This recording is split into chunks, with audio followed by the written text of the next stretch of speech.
लोकसभा चुनाव का आखिरी चरण बचा है। उसके बाद 4 जून को लोकसभा चुनाव के नतीजे आ जाएंगे। इसके पहले प्रधानमंत्री नरेंद्र मोदी ने न्यूज एजेंसी ANI को इंटरव्यू दिया, जिसमें उन्होंने विपक्ष पर जमकर हमला बोला और पश्चिम बंगाल में TMC के शासन को लेकर भी चर्चा की। प्रधानमंत्री नरेंद्र मोदी ने कहा कि TMC बंगाल में अपने अस्तित्व की लड़ाई लड़ रही है। पश्चिम बंगाल में पिछले विधानसभा चुनाव में हमारे 3 विधायक थे। इसके बाद बंगाल की जनता ने हमें 80 विधायकों तक पहुँचा दिया। चुनाव में TMC पार्टी अस्तित्व की लड़ाई लड़ रही है। आपने देखा होगा पिछले असेंबली के चुनाव में हम 3 थे, 3 में से बंगाल की जनता ने हमें 80 पर पहुंचा दिया।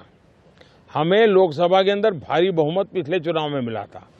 इस बार पूरे हिंदुस्तान में द बेस्ट परफॉर्मिंग स्टेट कोई होगा तो पश्चिम बंगाल होने वाला है।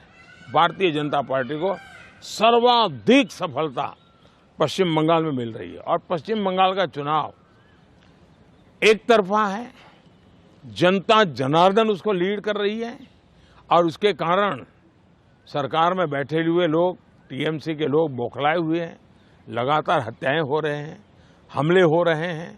भाजपा कार्यकर्ताओं को चुनाव के पहले जेलों में बंद कर दिया जा रहा है। ये सारे जुल्मों के बावजूद भी मतदान भी जनता ज्यादा कर रही है और वोट भी ज्यादा हो रहा है। वहीं PM मोदी ने चुनावी रैली में विपक्ष की भाषा को लेकर कहा, विपक्ष के नेता मुझे गाली देते हैं। मुझे मौत का सौदागर और गंदी नाली का कीड़ा कहा गया। मैं पिछले 24 साल से गालियां खा कर गाली प्रूफ बन गया हूं। जहां तक मोदी का सवाल है, मैं तो पिछले 24 साल से गालियां खा करके गाली प्रूफ हो गया हूं। मौत का सौदागर किसने कहा था?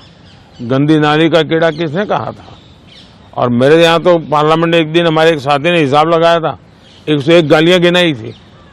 तो चुनाव या चुनाव न हो, ये लोग मानते हैं कि गालियां देने का हक उनका ही है और वे हताश निराश इतने हो चुके हैं कि गालियां देना, अपशब्द बोलना, ये उनके शायद जहन में है, उनके स्वभाव में हो गया है। ऐसी खबरों में जुड़े रहने के लिए देखते रहें स्वर्मय टाइम्स। मैं थी आपके साथ कुमुद मिश्रा। वीडियो को लाइक करें और चैनल को सब्सक्राइब करें।